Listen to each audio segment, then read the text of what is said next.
Translating words to their algebraic equivalent will be helpful in many application exercises. Some common translations are below. A number, without defining it, can be replaced with a variable.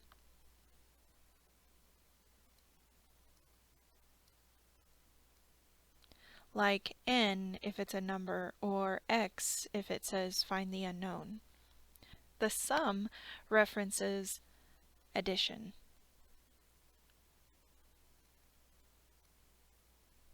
Between two terms. The difference references subtraction.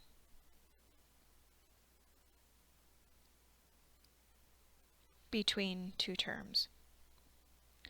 Less than references how much is being taken away from another term.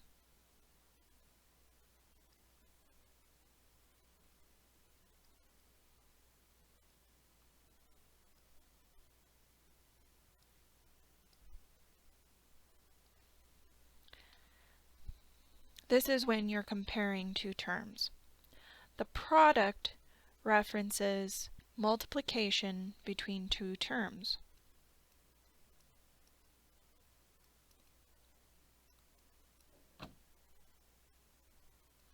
And finally, more than references how much is being added to the other term.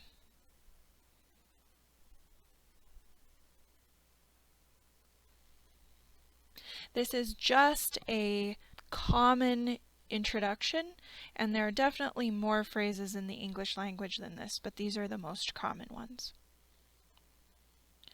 In example 1, we need to rewrite the English statement 5 more than some number in its algebraic equivalent. So I'm going to go through and I'm going to rewrite the parts that I know. 5 more is plus some number, we'll say n. So 5 plus n. I can write this 5 plus n, or I can write it n plus 5. Either one is equivalent.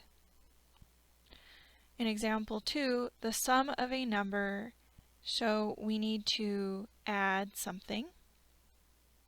Sum means add. We have a number and 82. So I'm going to say this is n and this is 82. Well, we can't multiply them because that's not what it says. It says a sum. So we're going to have to add n plus 82.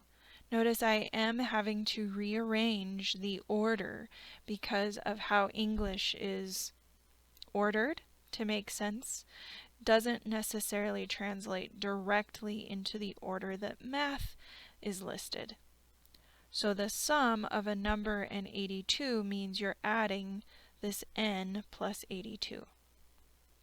In example 3, we have 4 less than twice a number. This one has several things going on. First, we have 4 less than. So we know we're subtracting 4. 4 less than means we're taking it away from something else. We have twice a number, so 2 times a number. So we know that we have 2n, and then we need to make it less than that by 4. So we can rewrite this as 2n minus 4.